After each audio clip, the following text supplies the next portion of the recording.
अस्सलाम वालेकुम गाइस, क्या हाल है? सारे ठीक ठाक हैं आप? आज हमारे साथ जुनेद भाई हैं। ये स्पेशली आज़ाद कश्मीर से आए हैं इस व्लॉग के लिए, व्लॉग शूट करने के लिए हमारे साथ। बड़ी मेहरबानी है इनकी कि आए, इतनी दूर से आए। ये हमारे क्लास फेलो भी रह चुके हैं। तो जुनेद भाई आपको वेलकम है। सुनाएं कैसे हैं आप? ठीक ठाक हैं? खैरियत से हैं? सबसे पहले जी मैं आपका बहुत ज़्यादा मशकूर हूँ कि आपने मुझे इस व्लॉग के लिए स्पेशली कॉल किया और मुझे एक इम्पोर्टेंट पॉइंट के ऊपर बात करने के लिए अपने व्लॉग पे दावत दी है।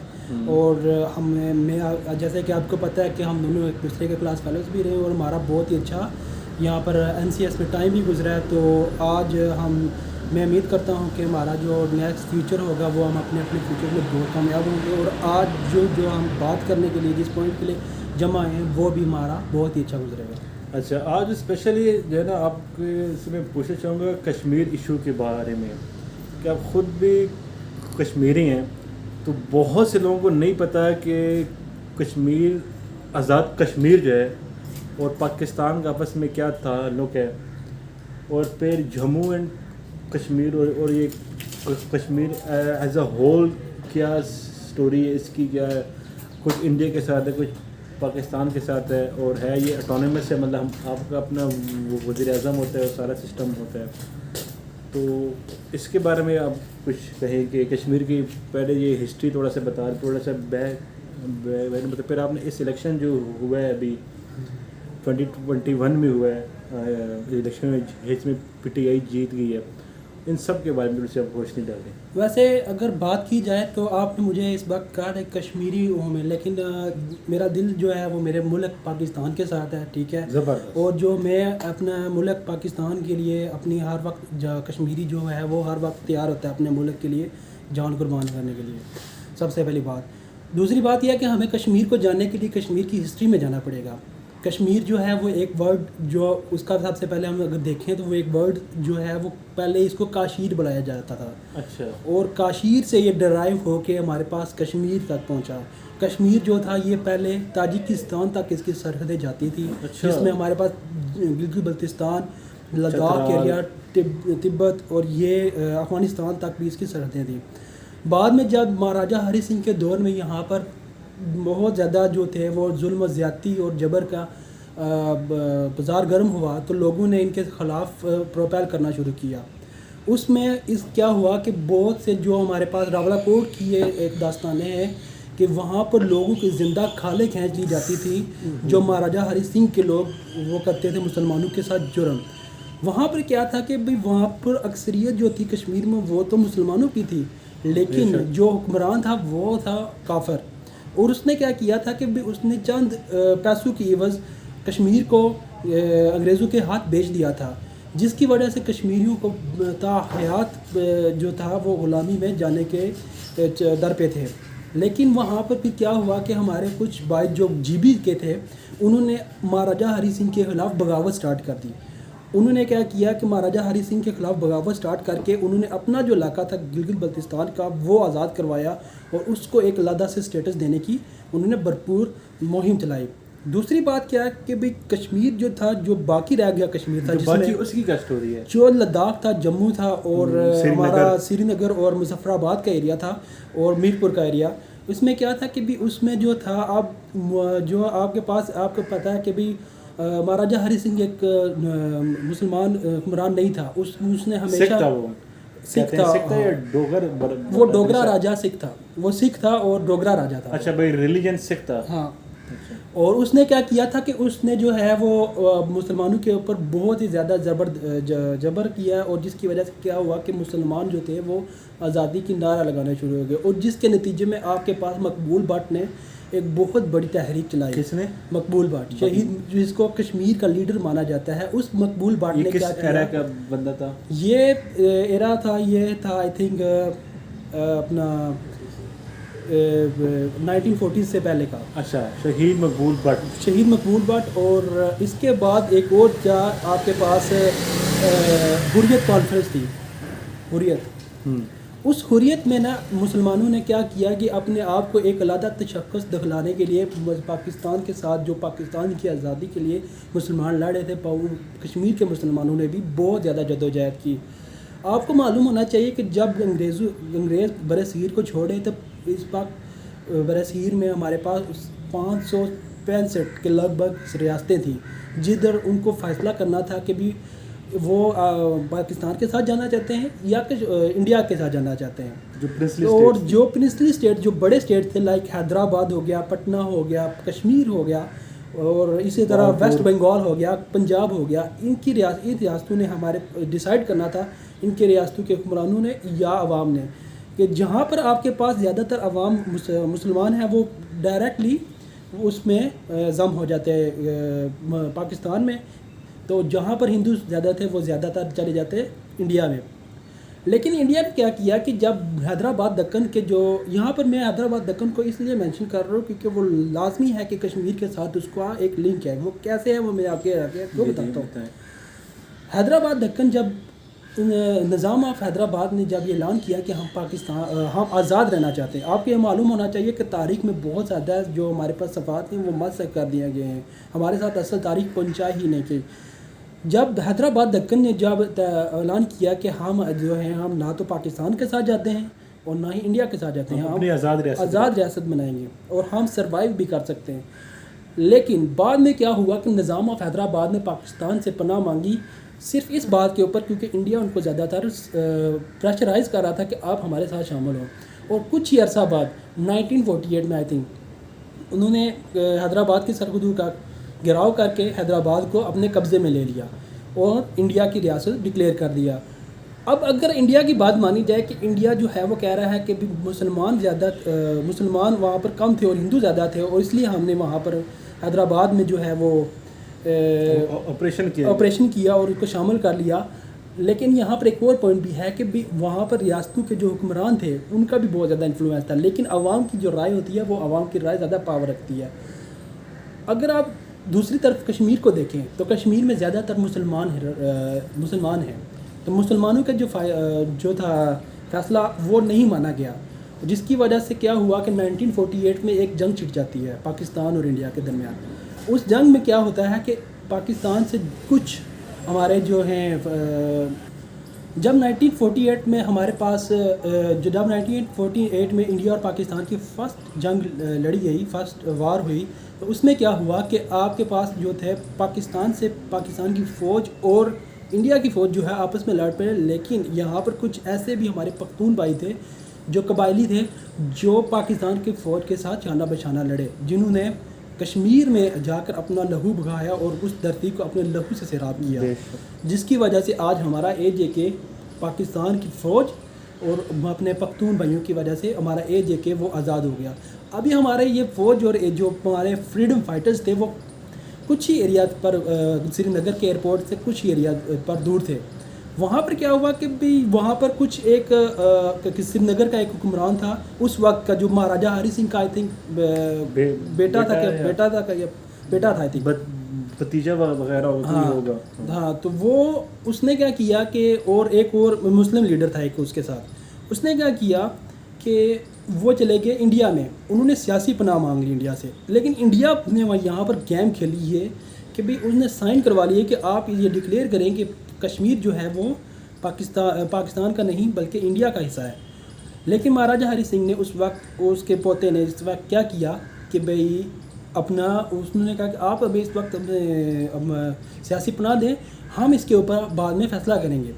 लेकिन उन्होंने ये रियासत डिक्लेयर कर दिया कि महाराजा हरि सिंह के जो पोता हैं उन्होंने डिक्लेयर कर दिया है कि भाई आपकी जो स्टेट है वो इंडिया की रियासत बन गई है। आप वो उन्होंने डिक्लेयर कर दिया है महाराजाओं ने कि भाई ये अब इससे वजह से जो है इंडिया जो है वो कश्मीर जो है इंडिया का अटूट अंग है, जो कि एक सरासर नाइंसाफ़ी थी। अब जो बात थी जहाँ पर हम बात कर रहे हैं कि भाई जो श्रीनगर से कुछ ही फैसले पर थे, coming to back towards the point जो पहले बात कर रहे थे उसमें ये था कि फ्रीडम फाइटर्स जो थे फ्रीडम हमारे फाइटर्स, हाँ, श्रीनगर से हाँ, कुछ फासले तक पहुंच गए थे। वहाँ पर श्रीनगर के एयरपोर्ट के ऊपर अगर ये ज़रा सा भी अगर वहाँ पर जाके कब्जा कर लेते तो आज कश्मीर जो था वो हमारा अपना हो जाता, ये पूरा का पूरा इलाका कवर।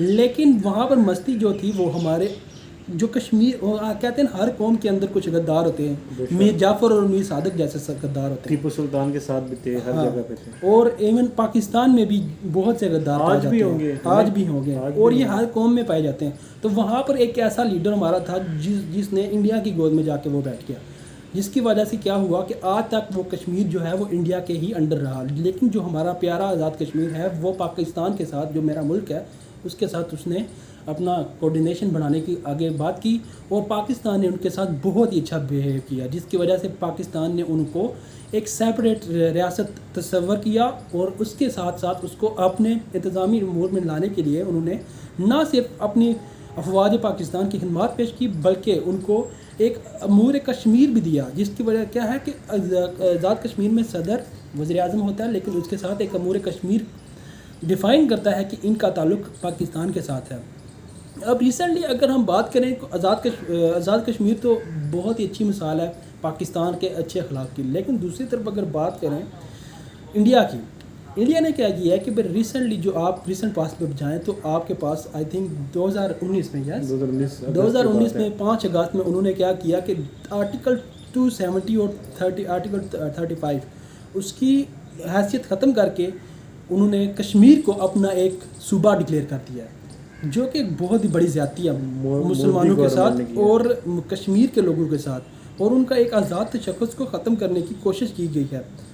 और आज तक वहाँ पे कर्फ्यू है मैंने सुना। हाँ, और वो अभी तक कर्फ्यू लगा हुआ है और पूरी दुनिया से वहाँ पर कोई भी रब्ता नहीं हो रहा। इंडिया ने इस सिलसिले में पाकिस्तान ने बहुत से मुज़ाकरात करने की कोशिश की है, और अगर हम इससे पीछे भी जाते हैं 2019 से पीछे पाकिस्तान ने बहुत से मुज़ाकरात इंडिया के साथ करने।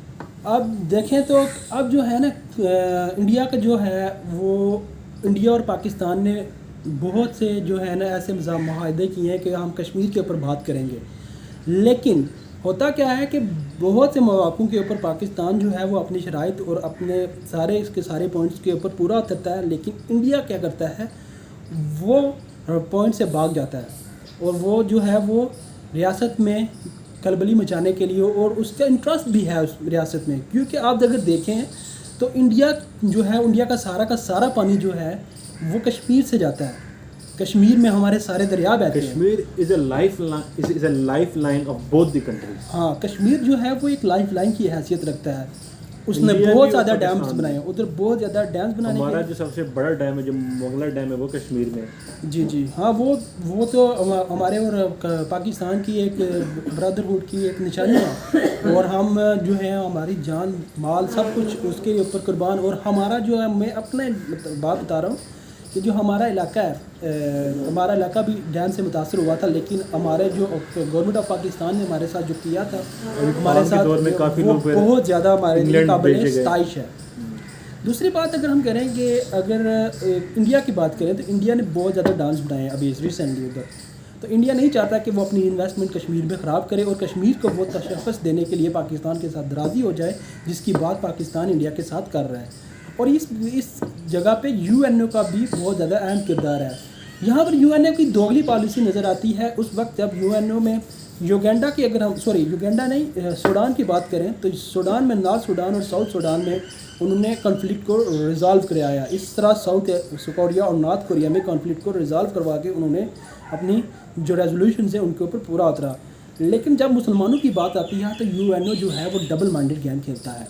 उसमें क्या है कि वो क्लियरली दिखाता है कि मुसलमान जो हैं उनके वहाँ पर उनके लिए कोई सलूशन नहीं है, जिसकी वजह से आज तक आप देखें कि ना सिर्फ कश्मीर का बल्कि फ़लस्तीन का और चचनिया का भी मसला लटका हुआ है। दूसरी तरफ अगर आप बात करते हैं coming back towards point, यहाँ पर हम अभी यूएनओ को बात करने के बाद अगर हम दोबारा उस पॉइंट के ऊपर आएँ कि इंडिया ने क्या किया, इंडिया ने वहाँ पर शब खून मारा और क्या कहते हैं उसको खून की नदियाँ बहाई हैं, जिसमें आप देख सकते हैं कि पैलेट गन के साथ ये छोटे बच्चों को मारा है, छोटे बच्चों को। अगर BBC उर्दू की डॉक्यूमेंट्री है पूरी, हाँ कि किस तरह इंडियन आर्मी ने उधर मासूम बच्चों को पे छरों वाली गनों से फायरिंग की, जिसके मुंह में 100 छरे दस जाते हैं इधर। हाँ, तो ये अगर आप वर्स्ट 3 जंग भी करें ना, वर्स्ट जंग भी करें, तो तब भी ना दरख्तों को नुकसान पहुंचाया जाता है, ना सरकारी इमलाक को नुकसान पहुंचाता है, ना बच्चों को और ना औरतों को। लेकिन इंडिया जो है वो चाबून मार रहा है उधर। यहाँ पे मैं आपसे एक बात बताऊँ, चाइना ने अभी इंडिया पे ज़रा हमला किया था, वो बॉर्डर सिक्किम पे, सिक्किम रियासत है वो उनकी, वहाँ पर जो है उधर उन्होंने किया है। तो वहाँ पे इंडिया के कर्नल पता नहीं कौन से सोटियों से मार के मार दिए थे चीनियों ने। हाँ, वो अगर आप बात करें तो इंडिया के जो फौजी हैं ना, वो बेचारे क्या बात करें, वो दाल और पानी के तड़का लगा के खाते हैं, तो वो क्या लड़ेंगे। जैसे कि हम बात कर रहे थे कि जो है ना हमारे पास इंडिया के फौजी कैसे लड़ेंगे, उनके पास तो खाने पीने के लिए कुछ सामान ही नहीं है बेचारे, वो भूखे पेट उन्होंने लगाया हुआ है उनको आगे।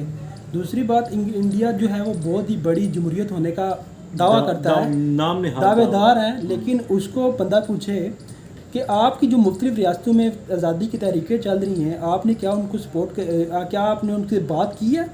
अभी पंजाब में जो है वो चल रहा है, जो किसानों के साथ उन्होंने किया है, जिसकी वजह से सिख कौम भी ये आज़ादी की तहरीक के साथ शामिल हो गया है। और दूसरा ये है कि आपके पास जो है वो कश्मीर का इशू था ही, लेकिन अगर पंजाब भी इसके साथ मिल जाता है तो कश्मीर को एक बहुत ज़्यादा तकवीत मिल जाएगी, और पंजाब के जो सिख हैं वो कश्मीर के साथ मिलकर इंडिया के ख़िलाफ़ इंडिया की ईंट के साथ ईंट बजा सकते हैं। लेकिन इसके लिए बहुत ज़्यादा अभी टाइम की ज़रूरत टाइम है।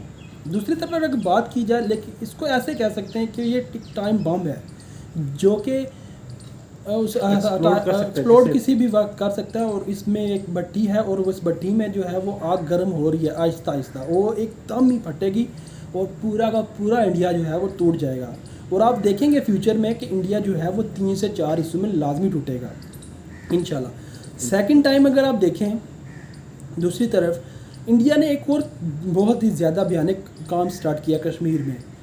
उसने इसराइल का मॉडल लगाना शुरू कर दिया कश्मीर में। अच्छा, उसने क्या किया है कि इसराइल ने क्या किया था फ़लस्तीन में, कि फ़लस्तीन के इलाकों के ऊपर इसराइली आबादियाँ उसने बनाना शुरू कर दी, ला के आबाद किए लोगों को। हाँ, तो वो इस तरह वो हिंदुओं को ला के आबाद कर रहे हैं। वो हिंदुओं को मुख्तलिफ इंडिया से उठा के वो वहाँ पर आबाद कर रहे हैं, और उसमें सबसे ज़्यादा जो लैंड्स खरीद रहे हैं वो रिटायर्ड आर्मी ऑफिसर्स इंडिया के और ब्यूरोक्रेट्स वहाँ पे खरीद रहे हैं, वहाँ पर फार्म हाउसेस बना रहे हैं, ताकि वो शो करवाया जाए यूएनओ में कि यहाँ पर तो ज़्यादा आबादी हिंदुओं की है, मुसलमानों की तो आबादी नहीं है, तो ये जिस क्या बात कर रहे हैं, ये भी एक पॉइंट है। अच्छा, अब रिसेंटली जो अभी 2019 में इन्होंने काम किया, उसके बाद कश्मीर में बहुत ही ज़्यादा आज़ादी की लहर उठी है, हुर्रियत रहनुमाओं ने बहुत ही ज़्यादा इसमें काम किया है। मीर वाइज उमर फारूक और यासीन मलिक और सैयद अली गिलानी साहब जो रिसेंटली अभी फौत हुए हैं, उन्होंने बहुत ही ज़्यादा आज़ादी के ऊपर काम किया है, और उन्होंने क्या किया है कि भाई उन्होंने इंडिया की आंख में आंख डालकर आज़ादी की और रेफरेंडम की बात की है। पाकिस्तान तो हमेशा इस बात में मुतफिक रहा है कि कश्मीरियों को रेफरेंडम की इजाज़त देनी चाहिए, और उनके पास पूरा हक होना चाहिए कि वो जिस मर्ज़ी स्टेट के साथ जाएँ या वो आज़ाद रहें, वो इनकी मर्ज़ी है, ठीक है। पाकिस्तान तो ये इस बात मानता है, लेकिन इंडिया जो है इस बात से भाग रहा है। दूसरी तरफ अब 2019 के बाद की अगर बात करें, 2019 के बाद जब आर्टिकल 270 और 35 ख़त्म किया गया था, तो पाकिस्तान का जो वज़ीर-ए-आज़म थे, मेरा कप्तान जो है इमरान खान, कप्तान के बारे में भी आएंगे किसी और ब्लॉग में। नहीं, वो कप्तान का कश्मीर के साथ क्या ताल्लुक़ रहा है, उसने अभी तक क्या किया है, वो हम बताते हैं। अच्छा, वो भी बता दीजिए। उन्होंने क्या किया कि उन्होंने आज तक जितनी भी नून लीग तक जितनी भी हुकूमतें रही हैं, नून लीग को तो बेड़ा ही गर्क था, वो तो उन्होंने तो कभी भी कश्मीर के बारे में बात ही नहीं की, ठीक है। दूसरा, अपने मौलाना साहब थे, वो कश्मीर कमेटी के चेयरमैन बन गए, बस उनको बस एक कुर्सी दे दी, तो वो उन्होंने कभी कश्मीर पॉइंट के ऊपर बात ही नहीं की। लेकिन अभी जो रिसेंटली पीटीआई की गवर्नमेंट में जितना कश्मीर के ऊपर काम हुआ है, उतना कभी भी किसी भी गवर्नमेंट में इतना ज़्यादा नहीं हुआ। पूरा कश्मीर आपसे नहीं, देखिए कश्मीर लेना, और ये दो बात है ना कि भी आप कश्मीर की बात कर रहे हैं, ये 2000 अगर आप जाएं 2010 से पहले, तो वो तब उन्होंने काम स्टार्ट कर दिया था, ये करना ये देखिए मैं बात बताता और आपको ये बात माननी पड़ेगी कि जो है अपना इमरान खान मेरी बात और मेरी बात नवाज शरीफ, इसमें जो नवाज शरीफ जो है वो आप उसको इस तरह लकी पॉइंट देंगे कि जितने भी मसलन जो काम पहले स्टार्ट होते हैं तरक्की के, वो बेचारे वो उसके दौर में होते हैं, लेकिन उसका जो अगर आप पर्दे को हटा कर देखेंगे तो आप देखेंगे कि तो बेड़ी गर्क किया है पाकिस्तान का उन्होंने, और जोंकों की तरह खून चूसा है उन्होंने पाकिस्तान का। ठीक है। अच्छा, जो अभी रिसेंट जो गवर्नमेंट है इसने कश्मीर के ऊपर बहुत ज़्यादा काम किया है और कश्मीर फ्रंट अपना खोला हुआ है, जिसकी वजह से कश्मीर के जो पॉइंट है वो पूरी दुनिया में रेज हुआ है, जिसकी वजह से कश्मीर का ये एक जो भी करारदाद पेश हुई थी रिसेंटली जो 2019 के एंड में आई थिंक, और उसमें तकरीबन कश्मीर के पॉइंट को माना गया कि कश्मीर एक डिस्प्यूटेड एरिया है और उसको बहुत ही अच्छे तरीके से और कश्मीर की लोगों के उमंगों के मुताबिक सॉल्व होना चाहिए। ठीक है। तो ये जो है ये रिसेंट गवर्नमेंट ने बहुत ही अच्छा काम किया और वो अभी भी इसके ऊपर बहुत ज़्यादा काम कर रहे हैं, और पाकिस्तान के जो गवर्नमेंट है और स्पेशल प्राइम मिनिस्टर वो सफ़ीर बन रहे हैं। अभी जो रिसेंटली जो अगर coming towards the Kashmir election जो आज़ाद कश्मीर में हुए हैं 2021 में, इसमें आप देखें तो बहुत ज़्यादा जो नज़र आ रही थी आवाम जो जलसों की, उसमें जलसों में ज़्यादातर आवाम नज़र आ रही थी पीटीआई की नहीं, पीएमएलएन की। उसकी वजह ये थी कि पीएमएलएन की उस वक्त हुकूमत थी। ठीक है। कश्मीर के इलेक्शन को अगर आपने समझना है तो कश्मीर की बरादरी इज़्म को समझना पड़ेगा। वहाँ पर वोट पड़ता है शख्सियत परस्ती के ऊपर और बरादरी इज़्म के ऊपर। ठीक है। वहाँ पर ये डिफ़ाइन नहीं किया जाता कि किसके साथ कौन ज़्यादा बनता है, वहाँ पर जो बरादरी इज़्म में फॉलो करेंगे वही काम होगा। ठीक है।